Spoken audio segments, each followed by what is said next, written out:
G stands for God, I stands for identity, T stands for transmigration, and A stands for aim of life. How we are going to discuss, okay? So now, just to make it easy for you to understand, so now you can repeat after me. This, I am not, you can say like this, I am not all in all, God exists. Can you say? I am not all in all, God exists. Yes. So that means we are not all in all. That means we are not the supreme controller. We are not supremely independent. We are not the cause of everything, right? So we always are dependent. We are dependent. Like say, I can put on, switch on and off. This like this. I can switch on and off. Click, click, right? But if suppose the main power supply goes away, can I still switch on and off? No. I can do that, but the light will not be turned on. Yeah. Or off, right? So I am dependent, right? There is some power supply, there's some officers or whoever the official people. So they are in control. And they are also not all in all.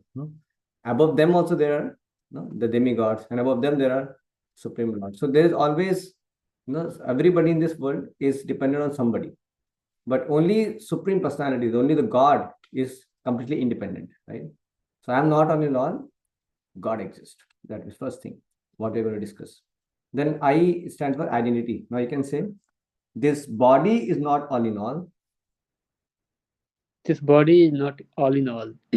Soul exists. Soul exists. Yes. So this body, what you find, this body which is made up of blood, mucus, flesh, urine, stool, all that is bodies, this bag of bones and flesh. So this is not me. This is not my real identity. It's only a covering. It's only an external dress. But who am I? I am the soul. I am a part and parcel of Krishna. This body is not all in all. Soul exists. Soul is the real person. So we identify with our body. People think that I'm man, I'm woman, I'm American, I'm Indian, I'm Australian, I'm Brahman, I'm Shudra, I'm scientist, I'm doctor. These are all material designations. It's all pertaining to body. The soul is neither of them. None of them, right? So this body is not all in all. Soul exists. Okay. Then T stands for transmigration of the soul. So you can repeat after me. T stands for transmigration. Transmigration. Yeah, so you can repeat after me. This life is not all in all. This life is not all in all. Many lives exist. Many lives exist. Yeah. So this life, what you're finding, it's like a small duration, right? It's a phase. It's like a journey. But we are actually going through so many lives. Like I have lived my previous life also. And I'm going to live my next life also. And previous to that also I had some life. I was child, I grew, must have got some education or whatever it is. So all that I have lived so many lives, like this. So this life is not all in all. Many lives exist actually. So this understanding also we get from Bhagavad Gita. So that's why we'll also discuss about law of karma, on what basis we get different lives and all that. We will discuss that, right? Then A stands for aim of life. So you can repeat after me now. This world is not all in all. This material world is not all in all. This material world is not all in all.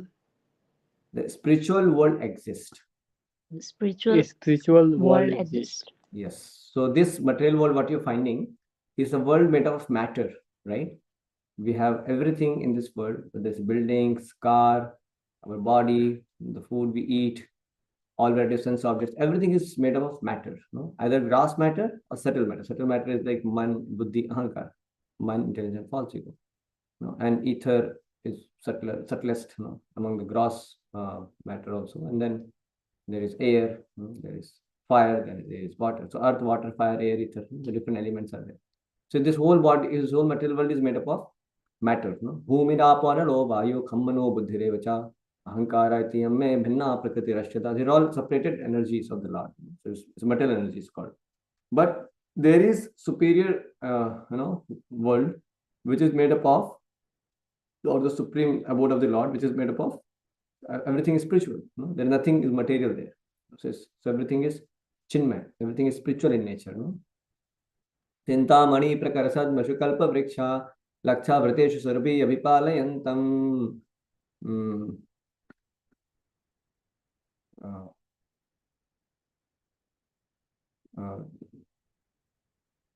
Lakshmi Sahasra Sambhrama Sepyamanam Govindamadi Purusham Tamaham Bhajami. This is Brahma Samhita. It's talking about how so it describes the spiritual abode of the Lord, no? Like that. So you can see that how these four things are the main concepts what Gita is teaching. Okay, about God, about identity of a soul, and then the transformation of the soul, and also aim of life. What's our aim of life, right? So these are this is how we will going to discuss, no? In this 4 session. In 4 session, we are going to discuss like that. Okay. Now, as per Bhagavad Gita is concerned, the 5 subject matter Gita says it discusses. So one is Ishvara, that is the God. Then Jiva, that is living entity. Then Kala, the time. Then Karma, different kinds of activities what we are doing, which leads to bondage, or what kind of activities we should do by which we can be freed from bondage. No, so Karma and Prakriti. Prakriti is material nature. So Ishvara, Jiva, Kala, Karma, Prakriti. There are 5 subject matter which Gita discusses, right? So in that, Ishvara, Jiva, Kala, and Prakriti, they're eternal. They always exist. Prakriti manifest and unmanifest. No? Karma, Kala also is, you can see the influence of time. Time is also eternal. Then living entity, we are also eternal. God also is eternal. Only karma is not eternal. All our karma can be destroyed by performing devotional service, and we can go back to our original position in the spiritual world. So we can break free all our karmic bondage. So anyway, so the first session today, what I'm going to show you is this, what I was having a slide here. Yeah. So you can see this, our truth, eternal truth that can change your vision. So now you see if the car is there, right? So as a driver drives a car, a soul drives a living body. Scientific researchers have proved it. Matter is dead, while soul is conscious. The soul is superior to matter. So Bhagavad Gita says that knowledge of relationship between matter, soul, and God can bring a great positive change in this world. So as per the teachings of Gita, the real knowledge means when you understand matter, spirit, and controller of both. MSc. You should have MSc degree. So not only study of matter. So you see, all scientists and all the great scholars, philosophers, they're only talking about matter. They're only discussing about matter. You can see that the greatest institution like Harvard, MIT, like Prabhupada went to MIT, he asked, where is the department which is talking about difference between living and dead? It's talking about soul. Is there any department who's doing research on that, or who is having any subject matter in that? So they did not have. They all their departments are is completely focused upon matter only, right? So they don't have any department to understand about soul and God.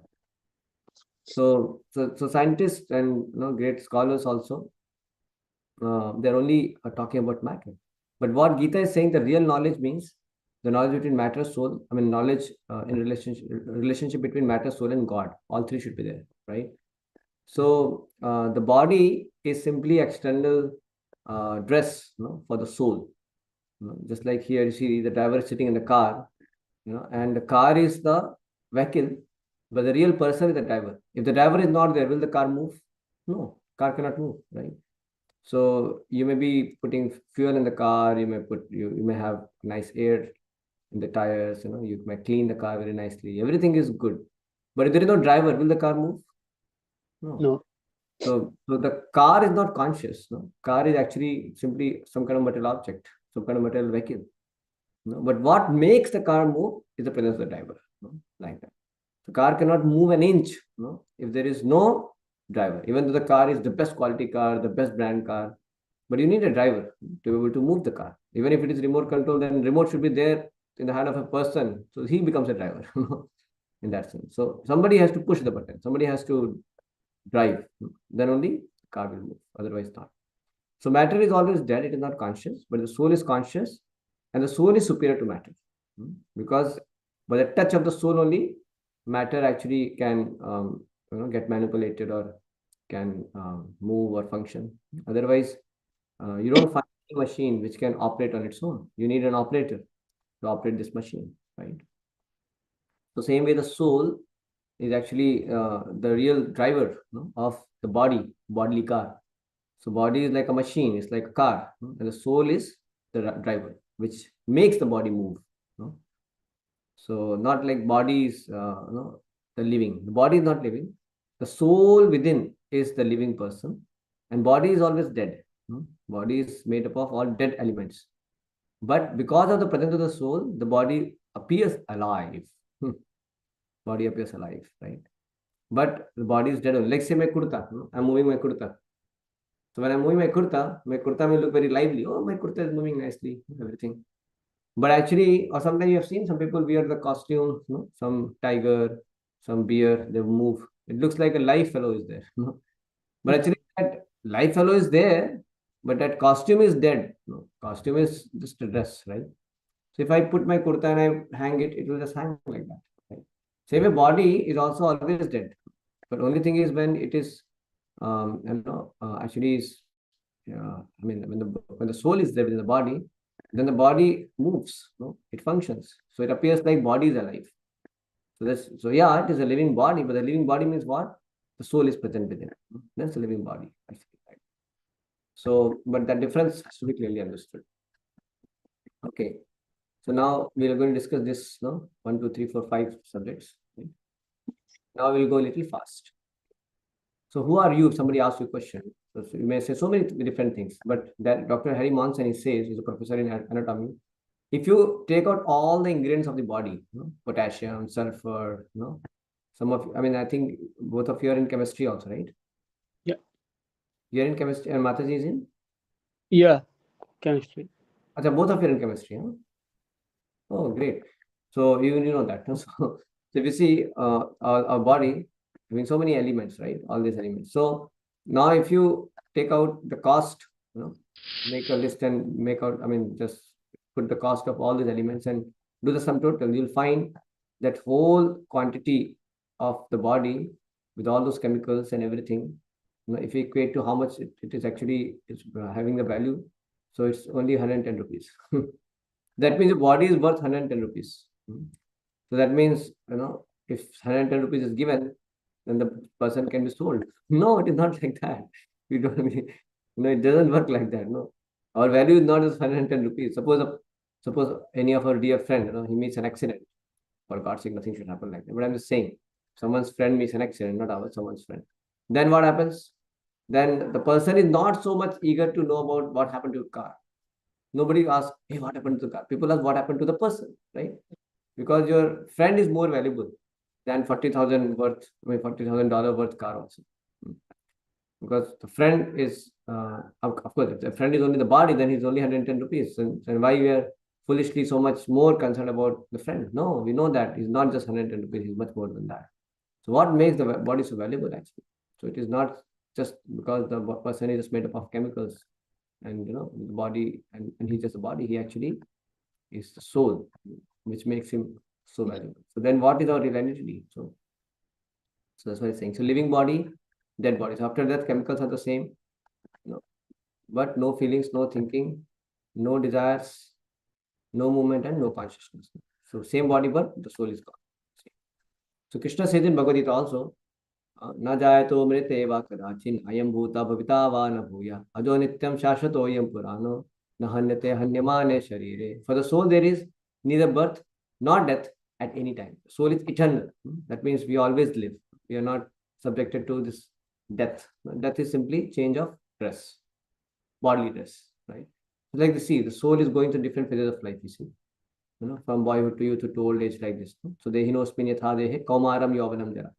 From boyhood to youth to old age, we are changing our body in this life also, correct? So two kinds, two ways we are changing our body. One way is within this life also we are changing our bodies. Think about both of you. You were a small kid, some 30 years before, right? Now you are grown up adult. So your childhood body, the babyhood body, is gone. It's no more there. So now you have reincarnated in the youthful body. And later you'll reincarnate in your old body. So your young body will be gone, dead and gone. Then you'll have a different body. So in this life also we are changing our bodies. You understand? Yeah. Life itself, we have changed our body so much, right? So many times we have been changing. Every time we are just changing our bodies. Only thing we can't perceive, because it is imperceptibly, slowly, gradually it is changing. But it's changing. Our body, we have changed fully. Like none of the cells in our body are same, when we are 5 years old. Now, compared to now, nothing is same. Everything is changed. Not a single cell is also same. Correct. So, in fact, medical science is after every 7 years, all our cells of body gets replaced with new cells. Like that. So, that way we get completely different body. And at the time of death, we give up this body altogether and we go to the next body. So, this is how it is.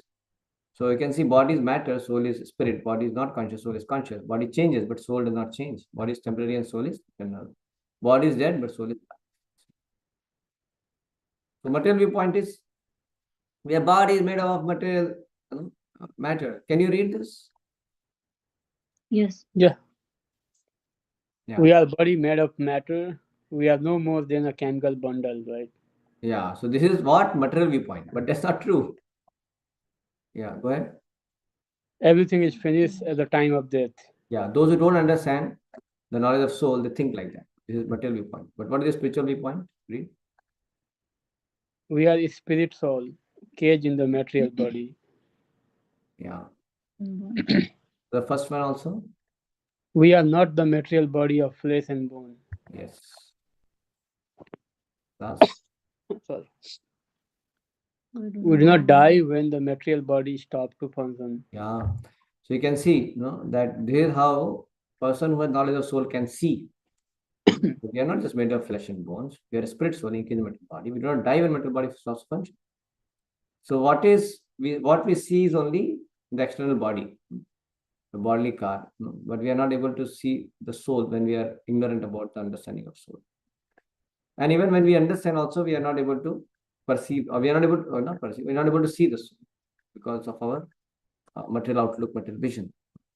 But we are souls, and we are engaged in this body. Now see, just like a car has horn to sound, headlights to see, radiator to supply water, four wheels to move. That's how the driver interacts with the external environment through the car, correct? Same way, the soul is also interacting in the external environment through the body.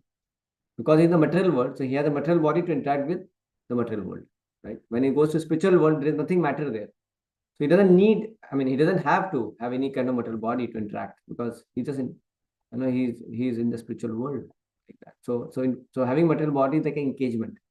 It's like a punishment. It's like an engagement for the soul. The soul gets so many limitations and conditionings when you are in this material body actually. So now here you see the horn to sound, headlights to see. Same way, we also are having mouth to speak. So I'm speaking, what I'm speaking.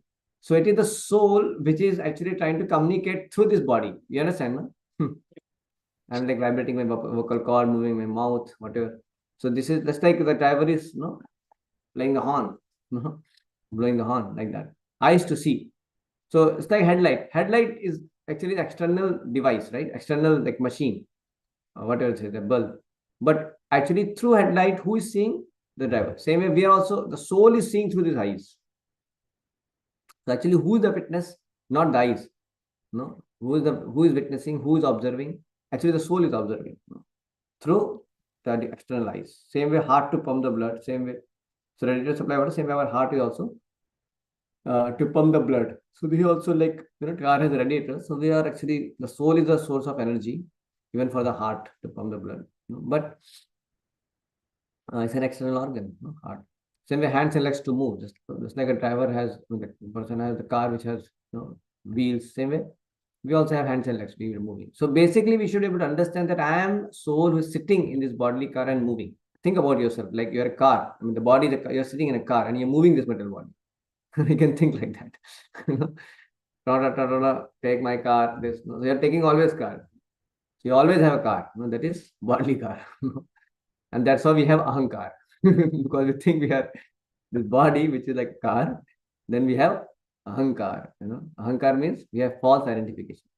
This thinking that we are the bodily car is ahankar. It's called false ego. And then all varieties of material attachments are there. But when we get purified of this material attachment, when we understand, when we don't have false ego, when we understand our real identity as soul, then we can actually give up our material attachment. It's possible eventually by as we become self-realized. That's how we can give up material attachment, because all our attachments are based on body, for the sake of pampering the body, for the sake of gratifying the body.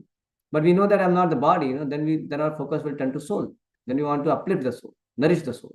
Then we will do those activities which will make the soul happy, which will nourish the soul actually, and that's how we will become truly happy. The car cannot budge 1 inch without a driver. The body is termed dead without the presence of driver, the soul. Okay? Now I'll go a little faster now.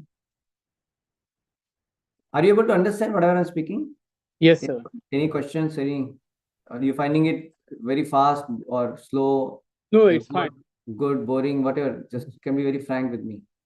No, we are good. We means it's totally not new for us, right? Yeah. We have know these things. Yeah, correct. But still, we are going with basics so that you have some clarity about every small aspect. Yes. Because my wife this thing, so I can relate. Sorry? Yeah, my wife always talk about those points, some of the points we discussed. Right. Correct. But you're able to relate to more, like, yeah, correct. So now, and it's good to discuss again and again. Okay. So as the bird is trapped in a cage, the soul is trapped in the material body.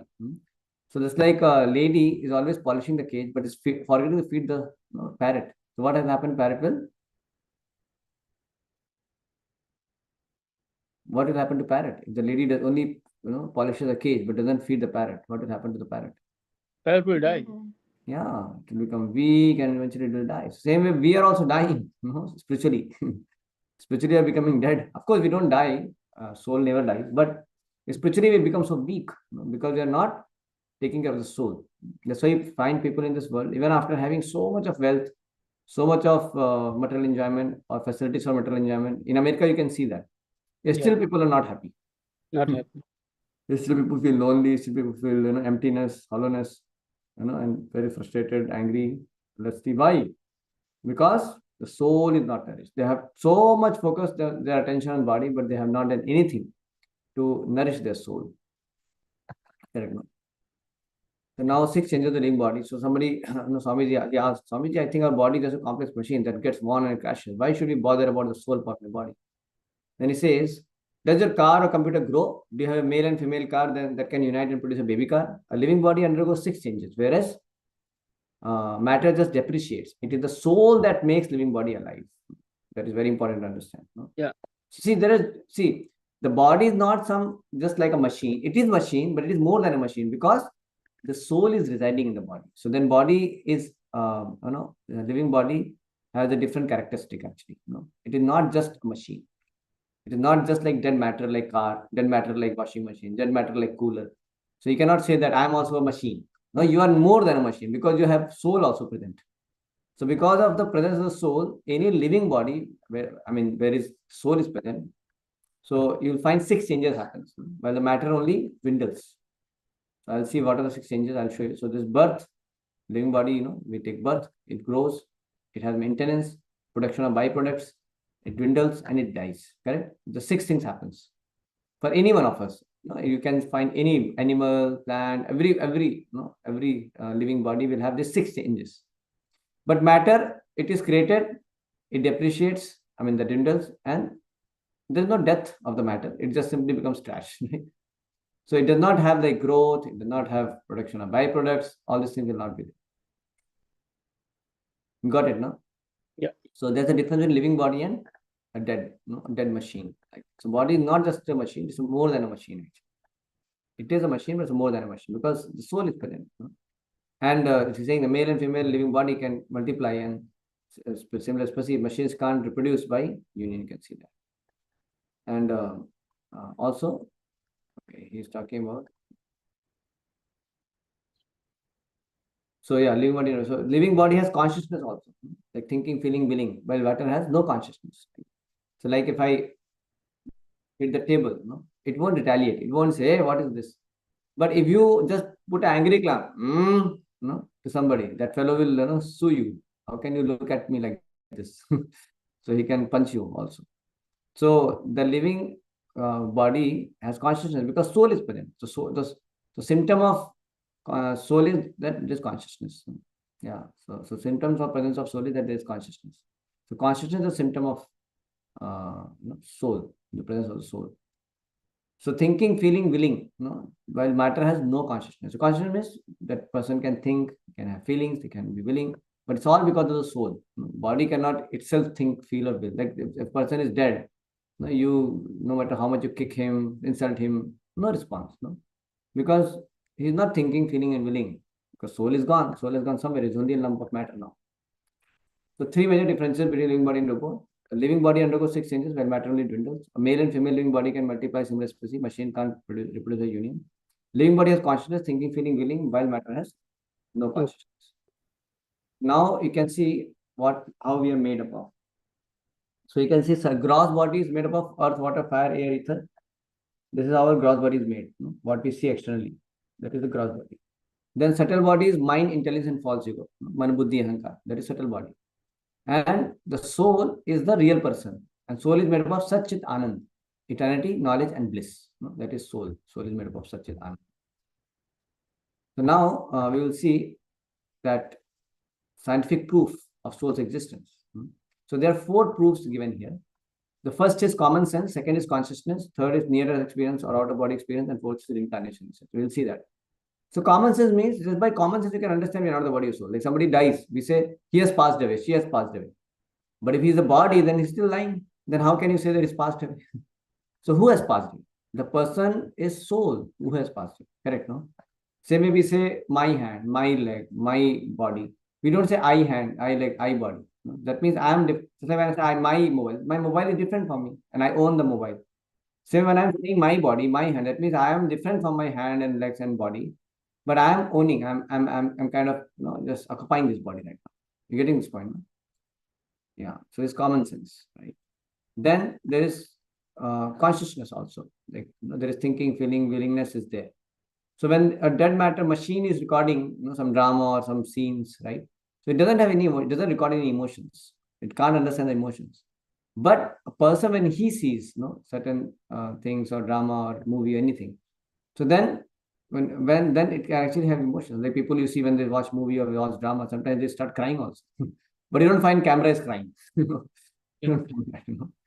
So why? Because people have thinking, feeling, and willingness and intentions, right? But any dead matter will not have that. So consciousness is a symptom of soul. Then there are near-death experience and out-of-body experience also. Many people have experienced this. Then 11 to 14% of the average American population who are mentally and physically healthy have had out-of-body experiences. There's so many research is done. So there was one fellow, he met an accident and he was very severely injured. So then he was in hospital and practically unconscious for many hours. But after the entire operation and everything, though he was in the state of coma, when he came back to his consciousness, he could tell all the conversation which doctors were doing. He told that I was able to see myself from top. So how can somebody see himself from top? So that means he could have that experience of out of body, being out of body. So like that, there are many people who have that experience. And they're not like talking in a religious way. They're having experiences of it. And it is documented. There are many books. If you go to Google, you'll find it. Out of body, near death experience, many stories and many cases, experiences are there. It's all documented. And there is also one scientist called Ian Stevenson. So he also has almost documented now almost 3,000 cases of spontaneous reincarnation memories actually. So you can see there are so many books on reincarnation. That means the Punarjanam, the reincarnation. So you can see some facts he told that there are phobias which people have, right? Because why that phobia is there? So he says the Dr. Ian Stevenson says that because somebody, let's say he has died due to different, like somebody has died because of drowning. So he may have phobia of water. Somebody was stabbed with knife, attacked with knife. So he has a phobia of sharp weapon or sharp knife or something like that, braided weapons. Maybe. Somebody, was life ended in shooting, then there will be a phobia of firearms and so on like that. So you can see like that, there's so many phobias. It's related to mode of death of the person whose life is being remembered. Same way, people have phobia of great height. Somebody might have committed suicide, or somebody might have been thrown out of cliff. So he has phobia of great height also. So, of course, in general, everybody has phobia of great height. That is natural way the body is designed, so that we are alert not to go to dangerous zone. But also, somebody can have an acute phobia about any height because of previous traumas in previous life. Now, see the twins. The twins have same DNA material, right? If you see the chemistry or biology of part of it, the twins have same kind of genetic material, but still they have different temperaments. How you have found sometimes some twins, they have different temperament, different moods, different nature sometimes, even though they are having same genetic material. You have found, you've seen any twins like that? We have observed those things, but not that closely. Yeah, yeah, but you can see that they have different. So how they are having that individuality? How? Because they are actually two different individual souls having reincarnated in two different bodies. They are genetically identical. If they are body only, then the both of them should have exactly same thing. But they don't, because they are individual souls. They are individual souls. So there's a nice, story. You can hear this. You can rewatch this carefully.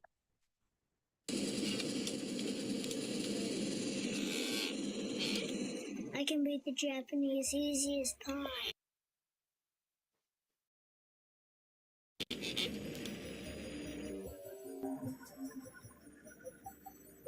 When he was about 3, he started to draw a lot. He started to sign some of those drawings James 3. He would just be crying. He'd say, "Airplane crash on fire." So one day I asked him, I said, "Why are you signing your name James 3?" His response was, "Well, I'm the third James." It's being called the case for reincarnation. This 7-year-old boy from Louisiana not only shares the same name as this World War II fighter pilot, they seem to share the same soul. Initially, what caught my attention was James's extreme fascination with airplanes. James Leininger's parents don't believe in past lives, but realized early on their son was unique. I took him to the Kavanaugh Flight Museum. That every time we went to the area where the World War II aircraft were located, he would just stand there and point, mesmerized. He was barely 2 years old. Here's home video.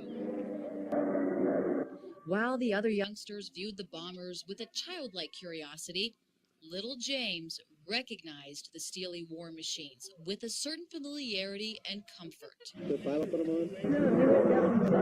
I said, "Oh, look, there's a bomb on the bottom." He said, "That's not a bomb, that's a drop tank." That innocent trip to the museum would dramatically alter their lives and the lives of complete strangers forever. He started having the nightmares, and that was my first indication that there was something wrong. The screaming was not like a normal child crying. It was a panic-stricken, terrorized screaming. Over and over again, James had the same terrible nightmare, 4 to 5 times a week. He was too young to explain the dream, but he could draw. He started doing these little drawings of airplanes shooting at other airplanes or being shot down. It's the only thing he still draws. Bombing ships, you see men parachuting. Here's another one where planes are dropping bombs.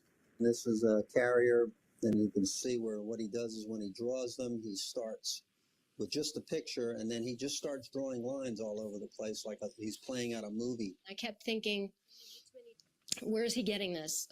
What's he watching on television? But I was a stay-at-home mom, so I know that there wasn't anything that he was being exposed to. Not exposed to in this life, but perhaps, just maybe, somebody else was.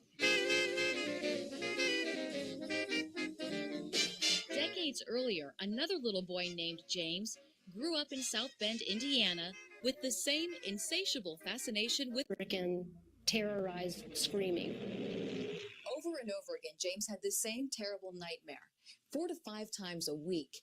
He was too young to explain the dream, but he could draw. He started doing these little drawings of airplanes shooting at other airplanes or being shot down. It's the only thing he still draws. Bombing ships, you see men parachuting. Here's another one where planes are dropping bombs. This is a carrier. Then you can see where what he does is when he draws them, he starts with just a picture, and then he just starts drawing lines all over the place like he's playing out a movie. I kept thinking, where is he getting this? What's he watching on television? But I was a stay-at-home mom, so I know that there wasn't anything that he was being exposed to. Not exposed to in this life, but perhaps, just maybe, somebody else was. Decades earlier, another little boy named James grew up in South Bend, Indiana, with the same insatiable fascination with airplanes. He became a fighter pilot for the Navy and shipped off to fight in World War II. March 3rd, 1945, during a mission near Iwo Jima, he took a direct hit, was declared missing and presumed dead. He would wake up in the middle of the night, he'd be laying on his back, kicking his feet up at the ceiling and screaming.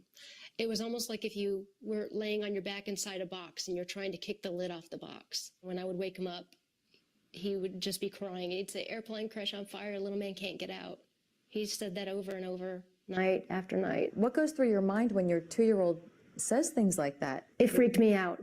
It's like I can see in your face that it's startling and it's frightening. I was alarmed by the frequency of the dreams or nightmares. This was just the beginning. Nothing could prepare Andrea and Bruce Leininger for what James revealed next. And I remember he laid on his back and he did the same motion like he did in the nightmares. He laid on his back and kicked up at the ceiling and he goes, "Mama, the little man's going like this." And he laid on his back and kicked his feet up. The little man's going, "Ooh, ooh, ooh, ooh, ooh, ooh, can't get out." And I said, "Well, who's the little man, baby?" And he goes, "Me."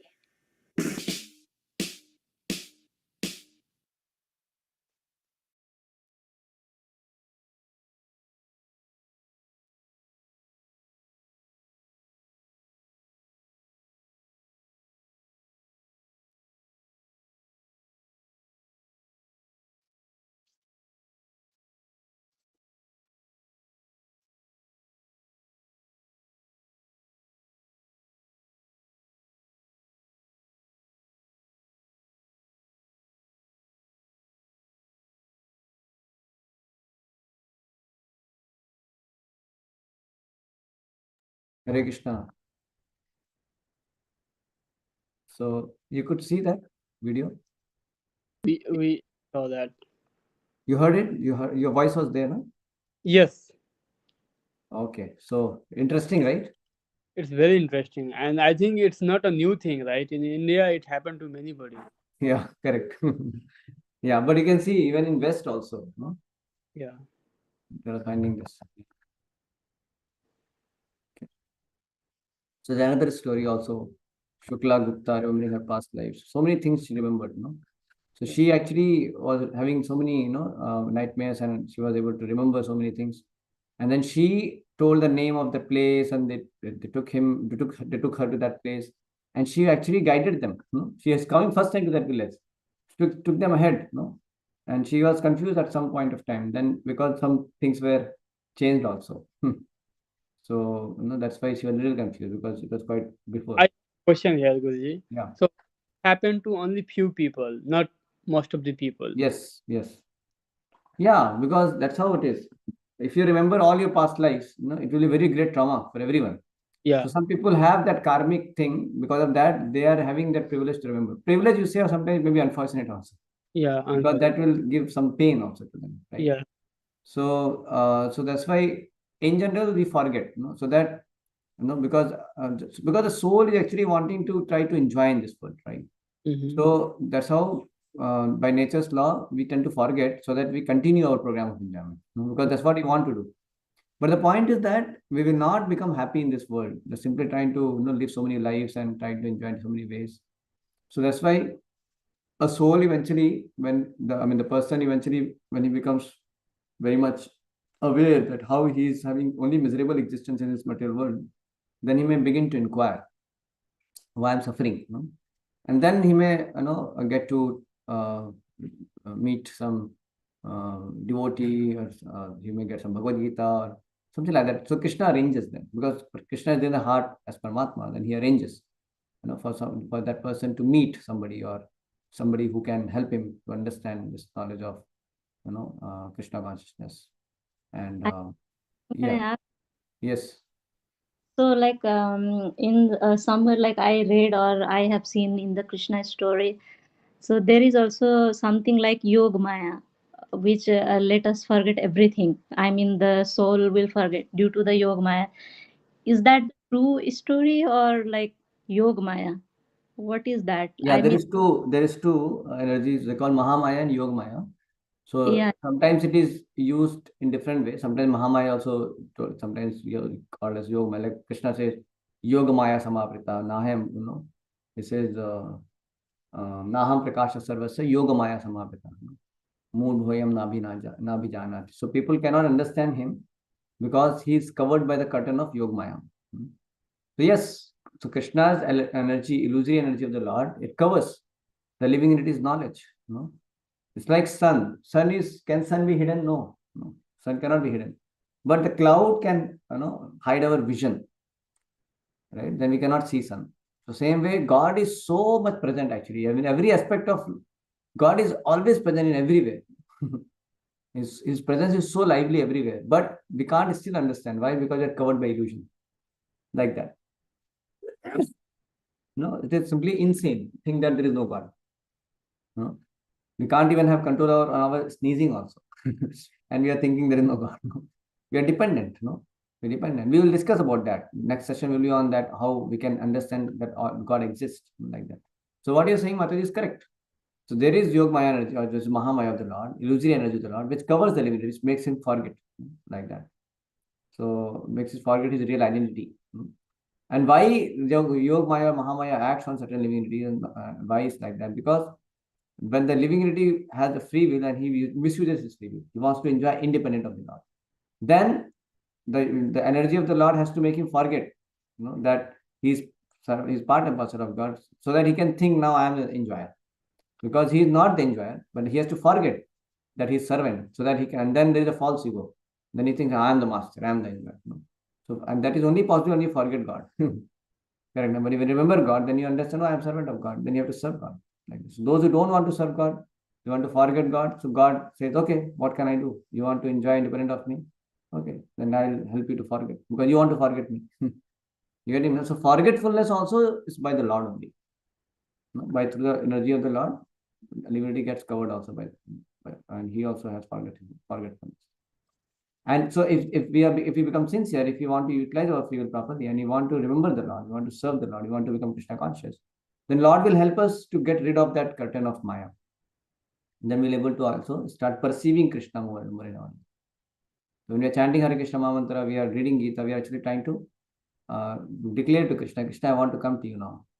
I don't want to be forgetful of you. Then Krishna will help us to remember him. Krishna will reveal himself more and more to us. We'll be able to understand Krishna more and more. You getting this point? That's why people say devotees are crazy. What they're looking for, they don't know whom they are worshipping. So many things they talk about, right? And devotees can have so much experience with Krishna, and they think, these materialists are crazy. Why they're earning so much money? They're going for name, fame. Why, for what? They're simply, so much illusion. So there's an article they made, who is crazy? So people are crazy or devotees are crazy. So people may think devotees are crazy, but Krishna is saying in Bhagavad Gita that those who are not surrendering to Krishna are actually crazy.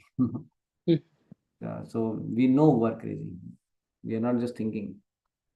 So yes, is that okay, Mataji? Is that answer your question? yes, yeah. And is that answer your question, Arya Prabhu? I don't know what you asked. You asked correct. Why some people only remember? Yes. Yeah. That is correct. So that's like, some people have certain remembrance more strongly about the childhood also. Some people may have weak memory. But in general, everybody will forget. People may not remember their last life also. They may at most remember their last life many times. Right? That is also by the grace of the Lord. Their karmic reaction may be like that. So that, because of their karma, they may be having some remembrance of previous life also. You getting some cases. But in general, people forget. So she recognized previous lifetime house, mother-in-law, brother-in-law, all that she recognized. Nicknames and everything also. And you can see all these great personalities, John Adams, and Socrates, Benjamin Franklin, they all believed in the soul. Can you read one by one? One line you can read. Yeah, by the Benjamin Franklin. Finding myself to exist in the world, I believe I shall in some shape or other always exist.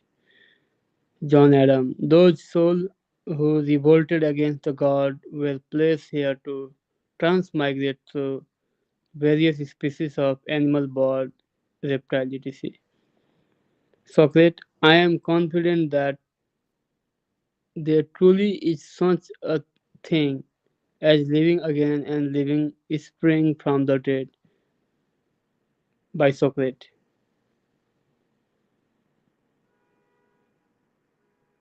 You can see all these great personalities also, they're able to understand that there exists soul exists beyond this body. So not all the scientists, not all the philosophers are not having this understanding of soul. There are many great personalities and philosophers, they know that they are not the body. So they have some experience and realizations of it. Like that. Yeah. I think our time is up. I can do it for a little more time. You have time or you have to go? We have a time is we have some other work also, but it's fine. We can go for 5-6 minutes. So mechanism of mind. So you can see practical benefits of knowledge of soul in everyday life. So see, intelligence is like a decision maker. Mind is like a storehouse of thoughts, unfulfilled desires, and previous experiences. This is how mind is. And senses are like the outlets, eyes, nose, tongue, ears, and skin, and it actually interact with the sense objects in this world, right? So this is how the mechanism of mind happens. So what happens? Our senses will interact some kind of sense object, and then that information is given to the mind, and the mind has previous thoughts. Oh, there's gulab jamun, it was very tasty, unfulfilled desire. Oh, I did not get enough to eat that time, because I was already full. I already had a full meal. I couldn't eat much, and some previous experience was good. So now you're having thoughts. Now I should at least eat 10 gulab jamun, something like that, So like that, mind has thoughts, unfulfilled desires, previous experiences. But intelligence is the decision maker. You say, 10 gulab jamun. Just now medical report is saying you have pre-diabetics. How will you eat 10 gulab jamun? So then intelligence can check the mind. It can control them. It can say no. So intelligence has a discrimination power. It can discriminate between right and wrong. And also intelligence has one more component of determination. It can discriminate and it can also have determination. So you can you can take help of intelligence to actually control the mind and senses, to channelize the mind in the right direction also, like that. So Virat Prabhu and Mataji, just wait for 2-3 minutes. I'm waiting for others also to join, and then we'll start the session. Please wait, don't go away. So you can see the chariot example. You can see the horses are there, the ropes, passenger, and this is the passenger, this is the intelligence. You're able to see my arrow also? Yeah, I can see. We can see the cursor. Yeah, so this is all the senses, and this is the passenger, and this is the this is the passenger, this is the driver, intelligence. So this is like intelligence, this is like a rope is like a mind, and these are the senses. So with the help of intelligence, one can control the mind and senses. And then the passenger can be happy. Passenger is like a soul. Otherwise, if suppose mind and senses become uncontrollable, then whole chariot of our life will be very topsy-turvy. We have such traumatic experiences. So people in this world, they find so much of frustration, anxiety, depression, and the turmoil, mental agitation, mental agony, so much. Why? Disturbances, because of uncontrolled mind. Because the intelligence has become very weak. Intelligence has become subservient to the mind. So, and if you see a hierarchy-wise, above senses is mind, above mind is intelligence, above intelligence is soul, proper. And above soul is God. But if suppose we forget God and we have very weak intelligence, then what happens? Our mind overcomes the intelligence. The mind becomes like a hand-pegged husband, like that. Can't take decisions. It simply goes for the pleasures and pain. Likes and dislikes of the mind simply. So intelligence serves the dictations of the mind. So that kind of intelligence is considered very, very. It's like it got completely subservient to the mind, which is not good. So we have to empower our intelligence. And by empowering the intelligence, how can we do that? By reading Bhagavad Gita, by hearing from devotees. That's why our discrimination power will increase. And our determination also will increase. Then we'll be able to control our mind and senses better, like that. So nowadays people have no input by which they can nourish their intelligence. Everybody is just running after the pleasures. They are simply feeding the mind and senses more and more. Correct? And that's how people have no idea of right and wrong. They say just do it. Like in previous age, people will only do those things which Shastras are recommending, otherwise they won't do it. शास्त्र ने बोला, शास्त्र के हिसाब से करना सही नहीं है तो हम नहीं करेंगे. So they would be like that in previous days, Vedic time. Then later the time came when people gave up Shastras, but at least they had some sense of good or bad. At least in the social way, this is good, this is bad, some sense, good and bad. Then later the situation has come where people don't even think about good and bad. Whatever you feel is good, that is good. You do that, just do it, like just do it. So everything is acceptable, like that they think. Whatever you feel like is good, go ahead, like that. This is a postmodern era, like that. So you can see the mind is storehouse of thoughts, and then fulfill desires, previous experience. So mind has positive thoughts and negative thoughts. Joy, love, hope, mercy, peace are positive thoughts of mind. Negative, anger, stress, egoism, racism, all that things, negative thoughts, right? So and there are some necessary thoughts and waste thoughts also. So work, career is routine, profession is good. But the waste thoughts, like past worries, future fear, all that will have. It's called waste thoughts. So it's called Gigo principle. So how the mind state has become like that, depending upon the previous inputs, what we have given to the mind. So we've given so much of negativity to the mind, garbage inside, then garbage only comes out. The positivity you have given so much, then positive things will come out. So that's how it's good in, good out, and garbage in, garbage out. That's how it is. So we have to be very careful how we expose our mind to different things, kind of books you read, kind of movies you watch, the kind of friends you keep. So all this actually affects our mind. So Ramneet Mataji, we are just having a session for 2-3 minutes more, and then we'll start our session. So just stay there. So yeah, so like that you can see that how all the different exposures actually decides what kind of mind we will have. So we have to actually carefully expose our mind to only those things which are going to help us. Like when you go to train, Indian trains, you don't drink water from basin anywhere here, correct? No, you will be very careful to drink only Bisleri water, because you're careful about the infection. You should not get infected. So when we also are interacting in this world through our mind, so we should also not take in anything in our mind which has infection, like infection of lust, anger, greed. Like nowadays people watch, so many movies, but they get infected by lust then. Because they want to also, then they also become lusty. They also become angry. Like many kids in America, they watch many crime, serials and all, and then they become criminal minded. Then in school they'll go with gun and they'll shoot the teacher also. Because average American has seen so much crime in the social media or the TV and entertainment. So much they have seen. So that's why they get into all that thing, right? So this is all because of so much exposure of the mind to the wrong things. So we have to also see that we don't expose, because whole world is trying to manipulate us, infect us with so many things so that they can use us. So that's why we have to be very careful in this world. So Gigo principle, okay, this is done. So change conditioning by changing scripts within our mind. So we have so many scripts in our mind. So that scripts can be changed consciously. We have to consciously work on that. So how we'll do that? By writing new scripts, by hearing Gita and Bhagavatam. So that way our whole scripts will change. Like before we would think that we have to be selfish, tit for tat. But now we understand, no, it's not like that. Because even if you do tit for tat, then if somebody insults you, you also insult, then you will get further more insult. You are also implicated in the karma. But somebody insults you, then you have a choice to insult him back or tolerate it and focus on higher purpose of life. Don't waste your energy unnecessarily in just trying to defend for every small thing what people are trying to do to you. No, they are, let them insult, we can continue. So we have better tolerance, right? Sometimes something may be necessary, we may clarify, or we may not unnecessarily, allow ourselves to get exploited. We may do some necessary thing, but we will have more sobriety and wisdom how to deal with that situation, how to respond in goodness. And in the beginning, किसी ने बोल दिया उसका दांत तोड़ के आ गए. That's the only response we know. Like in school, they would say that fellow said to me, I broke his tooth and I came back. That is the only thing we know.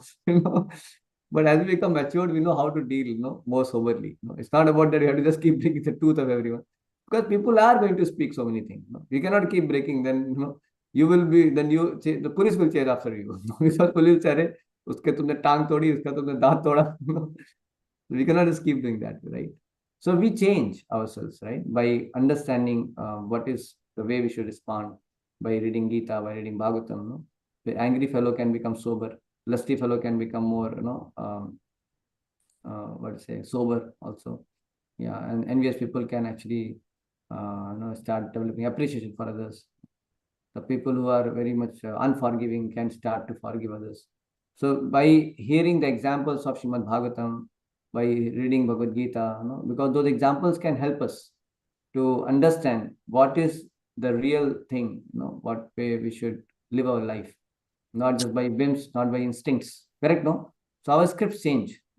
Our scripts change. Like before we may think, if I get bangla, if I get gadi, if I get this, then I'm successful. But when you hear Gita Bhagavatam, then you understand that's not the real success. The real success is when you awaken your love for Krishna. That's how changing the script. You are getting, no? Before think, if you are selfishly, I want to enjoy. If I become selfish and get money and be miserly, then I'll be happy. Then I have a lot of money, then I'll enjoy. But then you understand, no, by selflessness, you can become happy actually, by being selfless, and not by being boss, by actually being true servant of all, by having the mood of being facilitator or servant, assistant of everyone. That's the mood that will make us truly peaceful and happy. So like that, we understand. Our scripts change as we read Gita Bhagavatam, as we chant Hare Krishna, like that. So we have to change the conditioning by changing scripts within our mind. It's very important point. Then he says, we have to strengthen your intelligence, by reading and hearing Gita, and control mind by studying Gita daily. That's important. And we chant mantra, meditation we do. So Manastrayate iti mantra, that which delivers the mind from all the bad habits is called mantra. Manastrayate iti mantra. See, this chanting is so important because chanting, it burns away all our bad scripts. It will burn away. You're getting, no? So this is very, very powerful. So there's so many, contaminations and impurities in the mind will be there. But if you sincerely chant Hare Krishna Mahamantra, Hare Krishna, Krishna Krishna, Hare Hare, Hare Rama, Rama Rama, Hare Hare. If you sincerely chant, then it actually burns away. It actually completely, dissolves all our impurities. So that's why it's a very important process of chanting Hare Krishna Mahamantra. Manastrayate mantra, that which delivers the mind from all impurities, from all negativity, is called mantra, like that. So people, those who chant Hare Krishna mantra, they find themselves, they become more confident, they are more fearless. They can face the difficult situations more sober way. They don't get so much disheartened or depressed. They remain internally very strong.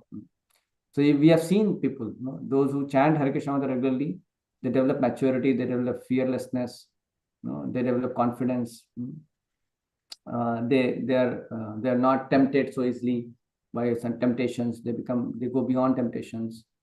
So many good qualities can be seen. Those who chant regularly, they actually flourish in becoming better and better. I mean, they become more and more better human beings. They flourish in their spiritual life, and they actually blossom as a human being more and more. So that's why we have to chant this Hare Krishna Mahamantra regularly. So you can see Prabhupada, when he came to West, he made hippies chant Hare Krishna Mahamantra. And just by chanting Hare Krishna Mahamantra, these hippies became so purified. You see, think about what kind of habits they had. But by chanting Hare Krishna, so sometimes some of us may be devotees also, but we don't think about it.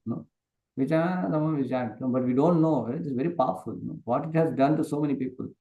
So why not? It can do magic to me also. So it can do so much of magic to us. We shouldn't be surprised that by chanting Hare Krishna Mahamantra, you will become such an evolved human being. You can become pure devotee, and you will see Krishna face to face. You'll go back to Godhead. You can have full blossomed consciousness. You can become self-realized, God-realized, just by chanting Hare Krishna Mahamantra. Because it burns away all your impurities, and your real nature is to be lover of God, lover of Krishna. So what divides us? All this bodily consciousness, Hindu, Muslim, white, black, rich, poor, man, woman, educated, illiterate, all these things are actually beautiful, ugly, is all bodily unindependent. Because of that, we have this kind of division. But what unites us?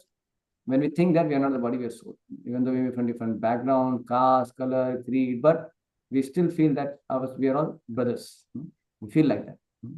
And I've seen in ISKCON like that. We come from different background, but we can live together very happily and love each other. We have affection for each other because we know that Krishna is the common father and we are all his living, loving kids. And then we feel some kind of affection for all other living entities also. Even though they may be from different backgrounds. Like my spiritual master comes from Chicago. He's having the Western body. But no, it doesn't matter for us because the soul is not Western or Indian. Soul is Golokian. People from all walks of life coming together for a higher cause, knowing that we are not these spiritual bodies, but spirit souls. Like a driver is different from the car. So if you actually understand, if you come to the soul consciousness and you don't have body consciousness, then your life becomes very beautiful.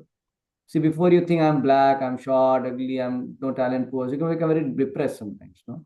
But actually, if you know that you are not body or soul, then you can feel, oh, I have abundant potential because as soul, I have so much glorious qualities, right? So my defects are superficial, appearing in the body, but not a part of happy and healthy soul. My heart is full of love, joy, serenity, compassion for others. So we can be so hopeful about ourselves. And also we can be hopeful about others as well. No? So instead of blaming others, instead of labeling others as, cagey, lazy, he's bad, all that. Instead of that, we start thinking, okay, how can I be more tolerant? How can we be more considerate about others? Because potentially they're good. And how can I help others to become good? So, but if we are not like that, then we start thinking, okay, everybody's selfish. Just see how is not cooperating with me. I feel lonely and concerned. I think I should learn to become selfish, harsh, and arrogant to survive and grow in life. Then I will show others who am I. See, there's no wisdom that everyone is originally a part and parcel of Supreme, but now they are covered up. But when you understand this way, then you know that everybody is potentially good and they have some badness which is external to them. But if they take to chanting, if they become devotees, they will also become purified. So then we'll have more tolerance in our relationship and patience. It increases. And also we utilize all our resources properly because we see everything and everyone belongs to Krishna. Then we utilize all the resources nicely. Yes, so can you read this poem quickly? You have gone, Satya? Can't see you. I'm here, sir. But your video is off, I think. Yeah, you can read now. This is the last slide.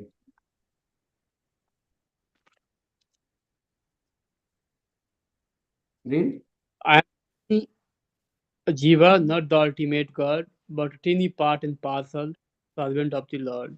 Living Lord company, forced to be born in pain, in the world filled with agony again and again. Krishna is my Lord, the source of all existence. His form is imperishable, full of six opulence. He paid a visit to this world out of his own sweet will to please and protect his devotee and punish the evil. I am only Brahman, but Krishna is Para Brahman. My power is limited, his potency are unlimited. I can make a swimming pool, God create ocean. I can fly a rocket, but Lord float huge planet. I can invent a dome light, but God create moonlight. We make ordinary doll, but Lord made us all. Lord is actual doer. I am just an imitator. Lord is omnipresent, omnipotent, and omniscient, who deserve everyone's love and humble service. I am a teeny jiva, cast in ocean material world. Lord is the greatest of all. Let us accept this fact at heart. We are his teeny servant. Let's realize and serve him with joy. Hare Krishna, Krishna Krishna, Hare Hare, Hare Rama, Rama Rama, Hare Hare.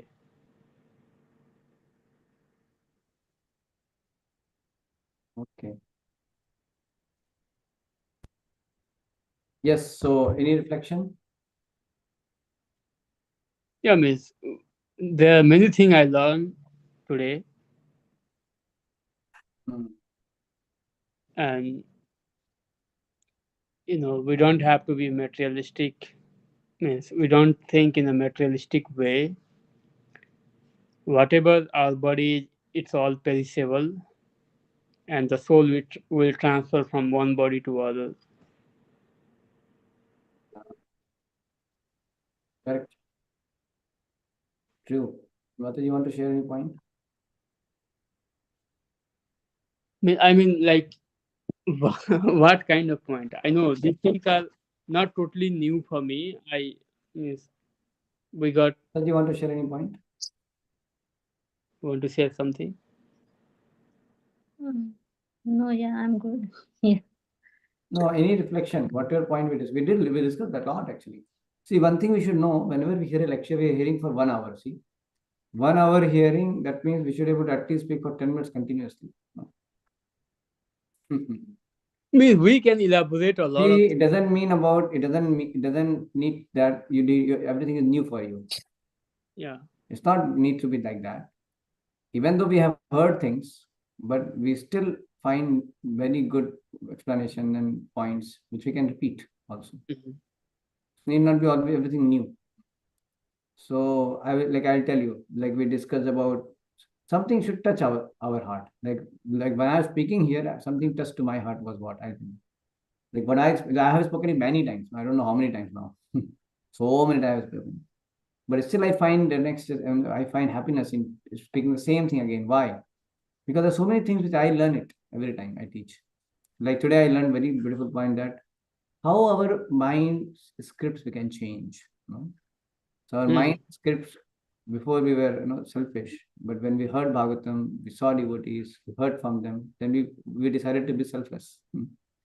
Then we train ourselves. Before we wanted to always act on an ego. But then we understand, no, like I heard one lecture of Maharaj, no, that Maharaj's goal is to become humble. Then I became, my script like shaken up, no. Oh, if my goal is humble, then this devotee is helping me to be humble, then it's my well-wisher. Then he can immediately, change the paradigm like that. So scripts like just that day we were discussing on forgiveness. This world, you can expect, you can have expectation from this world is that this world is meant to frustrate you. So then before we think, oh, this world is meant for my enjoyment. But then when we read Gita and Bhagavatam, we understand this world is not meant for our enjoyment. This world is meant for us to get frustrated and go back to spiritual world, to the abode of God. So if you want to enjoy this world, you'll be frustrated only. So we are not here enjoyer, we are actually servant. So when you try to become servant of Krishna, then this world will also not be looking like hellish to you. So when you serve the Lord, that's why for pure devotee, it doesn't matter whether it's material or spiritual world. But we will, if you expect this world to give you happiness, selfishly and on the platform of false ego, being you the master and enjoyer, you'll be frustrated. This world is going to frustrate you, from that perspective. So that you come to the original constitutional consciousness of being servant. So this world is meant to make you get to that platform that way. So like that, I can tell like this, some points that are touching to me also.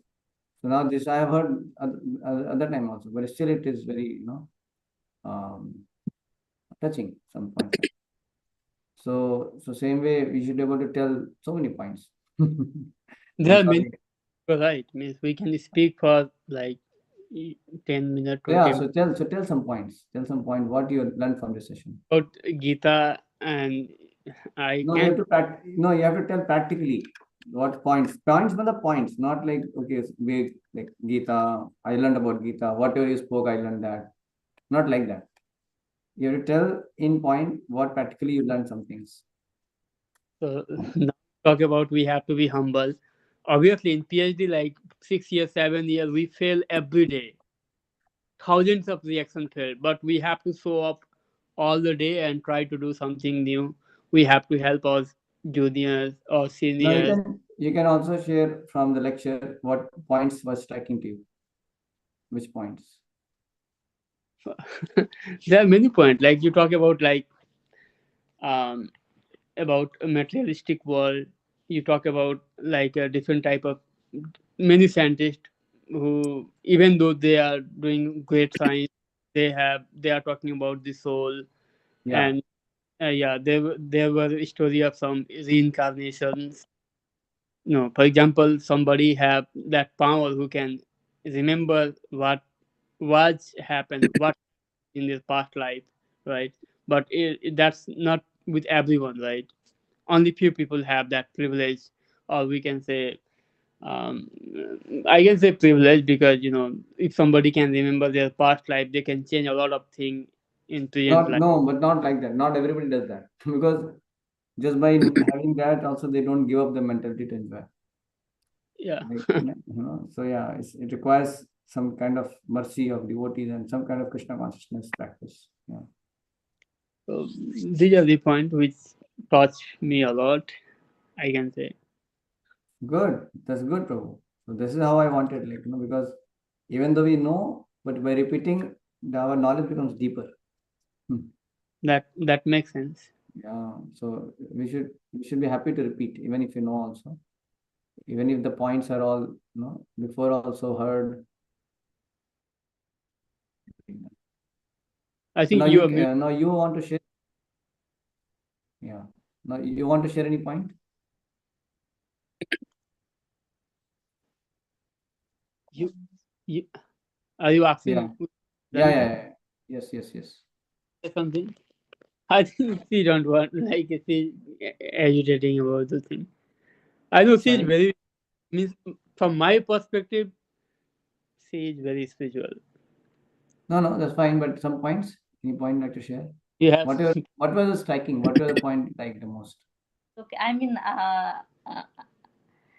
mean, there are lots of things you have discussed, like Satya was also speaking. So yeah, those are all points, like You have to tell. You have to repeat. You have to speak the points. Those points. What you spoke. What he spoke. The point. I want to hear the points. right. Some reflect. Some points which you liked, which was touching. Yeah, I mean, yeah, I like the the rebirth thing, and then the soul transmission. Mm. Have to like just run for the materialistic life, because everything is like Everything after is some time, planned. yeah, everything, I just believe it's everything is planned. So Everything is well planned. Means whatever we are doing, wherever we are going, I think based on my experience, it is planned. Yeah, many material things are maybe planned as per our karma, but we have free will also. We have free will to take shelter of Krishna.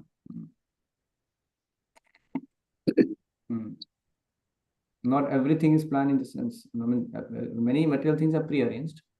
Our material life, many things are pre-arranged also, but not like when we'll take bhakti and all that is also planned. That we have to take from our side seriously. Okay.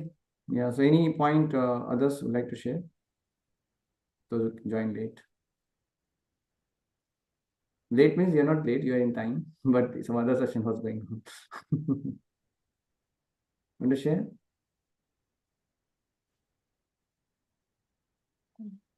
Hare Krishna, Prabhuji. Prabhuji, what like the main point which I was able to grasp was like we this world is actually meant to for us to frustrate, and there will be like anger, frustration, envy.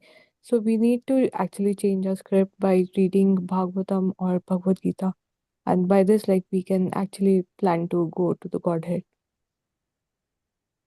Symbol is going to frustrate us when we have all this the scripts. Yeah, so we have to change our scripts so that we can purify them, and then positive scripts can take us back to God. Correct, no? Yeah. Yeah. Prabhuji, my mother is also here, so I also want to ask you something. Yes. Hello, Hanji, Hare Krishna, Hare Prabhuji. Krishna. And I was listening, this is about the forgiveness. Forgiveness, you told कि forgiveness, you have to forgive everyone.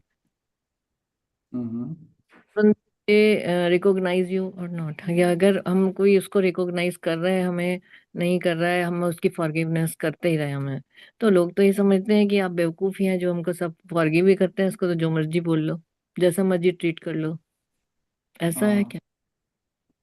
Now we have to see, देखिए, forgiveness एक internal state है. So forgiveness कैसा होता है? It is not external action. जैसे कि अब अर्जुन थे ना, Arjun also forgave. All Yudhishthira also forgave. All that. But forgiveness does not always mean that you don't do anything about it. Like Arjuna also fought against Kauravas. He killed them, but he was not having any vengeance. Like a child may also sometimes be punished by the mother. Mother doesn't say, "Hey, you did this kind of blunder. I forgive you. I don't do anything to you." So you never beat the child, never scold the child. That is not the meaning of forgiveness. Forgiveness means you always remain well-wishing. That is the meaning of forgiveness. When you That always means remain a well-wisher of a person, that is that you are forgiving the person. You don't keep any negativity.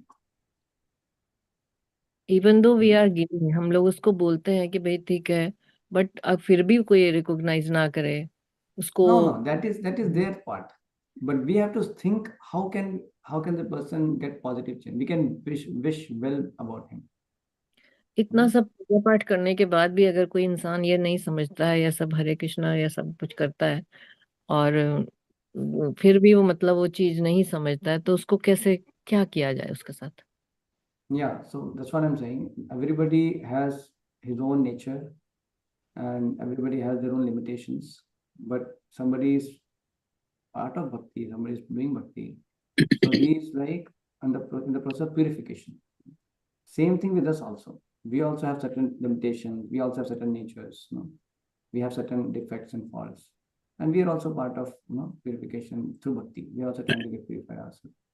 So when we are together, when we both are not purified, then there will be some kind of tanking will happen. Some kind of disturbance will be there. It's like a diamond machine. When the diamond machine, so many diamonds are there, then they rotate it and then they brush each other. And then what happens? They become polished diamond like that. The same way, our natures, our habits, our conditionings, we have many defects and flaws. So that is difficult for others. It becomes difficult, and same way we also create difficulty for others. We don't realize that because we all think from our perspective. The same with the other person also has certain perspective also like that. So that is the nature of conditioning. We kind of purify each other. That way it happens. So what way we can go ahead?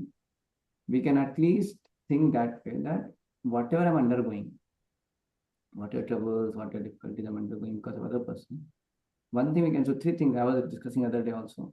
Three things we should know. One thing is that perspective towards other person. He should not be, we don't have to complain about him. He's simply the instrument of my karma. Like somebody insults me, I can become very angry with him. But if I understand, I must have insulted somebody in the past. Because of that, this kind of treatment is coming through this person. If this person knows, somebody else would have become the medium. Like So that suppose, means karma. for example, somebody has really troubled his last life. Now he has a karma to get troubled by his bahu in this life. So now this bahu only is bringing the karma of the last life. So you may have three bahus. That one bahu is bringing that karma. She's only becoming instrument. But other two bahus are not becoming instrument. But you have to get that quota. If this bahu doesn't do that, then another bahu will have to do that. But somewhere it will come. You getting now? So we cannot avoid our own karma. Our karma is going to come through somebody.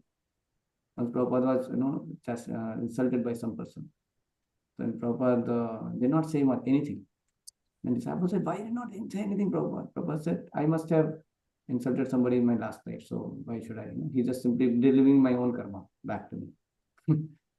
Getting now? So many times we fail to recognize, and then we become internally very disturbed. But we understand that okay, it's instrument of my karma, then we remain internally stable. Fun thing. And second thing is the view towards this world I told, the view towards ourselves. We should also think that we are not so important. See, the degree we think ourselves very important now. We recognize in terms of I am this, I am that. Our false ego is that. To that degree, we also, it becomes very difficult for us to forgive also. When we think ourselves, I deserve, it becomes difficult for us to forgive. Like that. When we expect respect from others, we expect that people should treat a certain way. So our expectations become more when we think ourselves to be very important, or like that. So, and the third thing is that we should also think that this world is meant to frustrate us so that we don't remain stuck in this world. Rather, we take shelter of Krishna and go back to God. Like Dhruva Maharaj got insulted. That became the cause of his, going to his mother, and mother said, you only God can give you what you want. And then eventually he became a great devotee. That insult was a trigger, actually. So same way sometimes the world, is designed with that it frustrates us so that we actually go deeper in our bhakti. We just don't keep trying to enjoy in this world or remain settled in this world or be stuck in this world. So this kind of experiences, tough experience in this world, can help us to actually go to take shelter of Krishna more. You're getting everything going good, then we may become complacent. We may not even take bhakti properly, seriously, like that. Then we start questioning about life. Like you're asking some questions. So that is opening. So whatever difficulty you might be facing, that is actually helping us to come to the platform where we start asking questions, to inquire how to deal with this, what is the higher truth, what is the wisdom. So that can make somebody inquisitive also. So like that. So now that does not mean other person is not at fault. I'm not saying that. Other person may have many mistakes. He might be doing also. But we have influence on our own mind. How can we deal with it? How can I respond?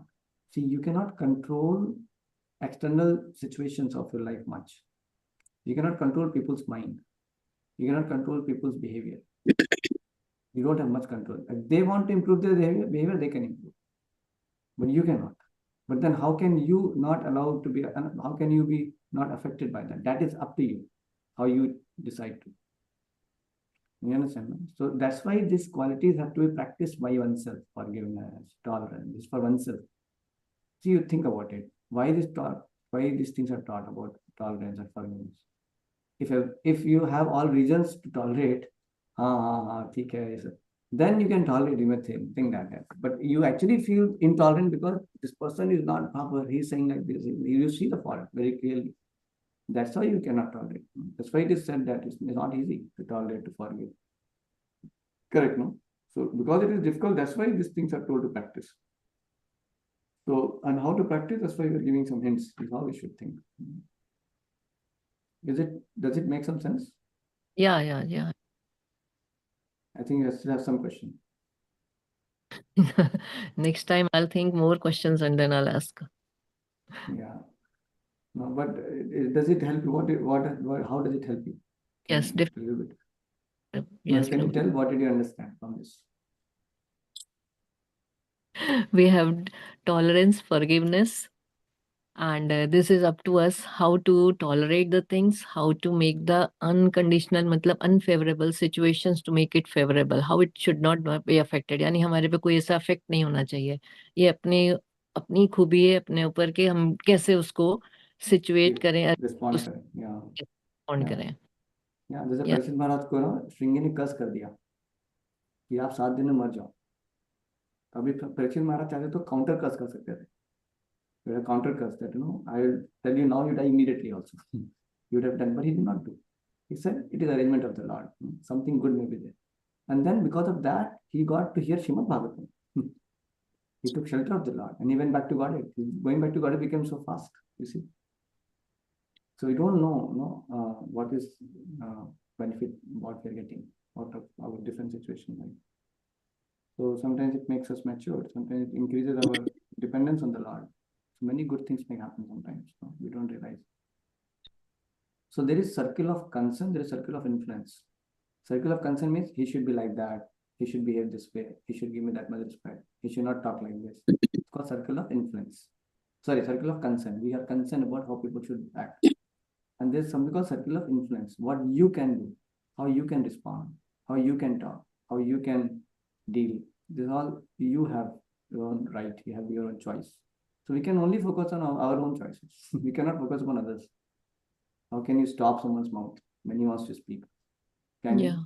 Even Krishna was criticized. Can you imagine? Shishupal was giving so many curses to Krishna. And Shishupal was a relative. Bua ke bete. But he was speaking Gali. Krishna was tolerating. But one point of time, Krishna delivered him. But he did not do bad to him. By killing Shishupal, he delivered. He actually sent him to the abode of the Lord. So Krishna's killing also is out of compassion only. So Krishna doesn't keep any vengeance towards him. Same way, we may sometimes have to take some disciplinary action on somebody, but with love. So that is the meaning of forgiveness. That's what I'm saying. Forgiveness does not mean you just tolerate any bad thing what person may do to you. Somebody comes and steals your home. You just tolerate. That is not the meaning of tolerate. That's not the meaning of forgiveness. You may have to call police, but you're thinking about that person's welfare. You feel that this person should reform. He's suffering actually by this kind of acts. He's getting sinful reactions, and he's in trouble. But he has to reform. So police also, jail also is to reform the person. Ultimately, one has to act on the platform of compassion, not vengeance. So Krishna, Arjuna killing all the Pauravas, or Krishna killing Shripa, is all also part of compassion. Mother slapping the child is compassion. Mother is not enemy. Mother is not having vengeance. You must have sometimes slapped your daughter, or you must have done bad something, or scolded, or never. You scolded or not? Your son or daughter, anybody? I have not scolded my daughters. मैंने कभी भी Never. बच्चे को थप्पड़ मारे नहीं, वैसे थप्पड़ नहीं मारे, वैसे डांट जरूर दिया है, पर मैंने हाथ नहीं उठाया कभी। बाप रे, तो खतरनाक है। मतलब आपका बहुत ज्यादा समझ होता है। But limit good. इतना पेशेंस था। ये लोग कभी ऐसा करते ही नहीं थे कि कोई ऐसा काम या कुछ ऐसा भी होता नहीं था। मैंने छोटी वाली को तो एक थप्पड़ तक नहीं मारा, बड़ी को तो फिर भी एक दो थप्पड़ उसको तो कभी मार भी दिए होंगे मैंने। तो ये छोटे हैं ना? ये छोटी है, ये उतना ही कष्ट झेल रही है, कितना है? उतना ही कष्ट झेल रही है। नहीं तो लेकिन ये क्या कहते हैं, लेकिन डांटा तो होगा ना कभी? डांटा तो है, खैर हाँ, डांटा। तो डांटना भी, लेकिन इसका मतलब थोड़ी कि आप उनके प्रति कुछ वो रखते हैं, द्वेष भाव या कुछ नहीं। आप तो फॉरगिव करते हैं, है कि नहीं? You forgive. इंटरनली तो फॉरगिवनेस रहता है, लेकिन actually sometime you have to scold just for his benefit, you know, you have to take disciplinary action for his benefit. Like a doctor may do surgery, he is cutting the body, but he is not cutting out of envy or out of anger. He is part of compassion. तो जितना हम भक्त बनते हैं, तो उतना हमारे अंदर ये क्वालिटी आते हैं. So it is difficult for all of us. We know that. That's why we are struggling to be devotee. Just like I'm struggling, that's why others are also struggling. So together we are struggling, and while we are struggling, we are purifying each other. Yeah, so that's why you have to know. It's like like one Radheshyam Puri went to his picture master. He told, I have to so much tolerate all children kinds of devotee. And my spiritual master said, you tolerate the way I'm tolerating you. You know that? I'm being also tolerated. So we don't think that others are also tolerating us. Not only we are tolerating them, not only we have to tolerate this. Just like some of the natures we don't like of others, the way they behave and everything. So we are also not liked by our some behavior and natures that we don't understand, because our false ego says I am good. Anji, You understand? Yeah. That's what happens. Yeah. Okay. Anything else you want to say? No, Prabhuji, that's all. Anji, thank you so much. तबीयत ठीक है बाकी अभी रवनीत की? हाँ, उसको है weakness तो बहुत है उसको, है ना? हरे कृष्णा प्रभु जी। हाँ जी, हाँ जी प्रभु जी, काफी 3 मिनट से ज्यादा। हाँ जी, सॉरी हाँ जी प्रभु जी, वीकनेस तो है अभी थोड़ी। सॉरी बोल रही हूँ वीकनेस है थोड़ी सी। हाँ जी। Yeah, actually, that's very severe. Anyway, the phase of life.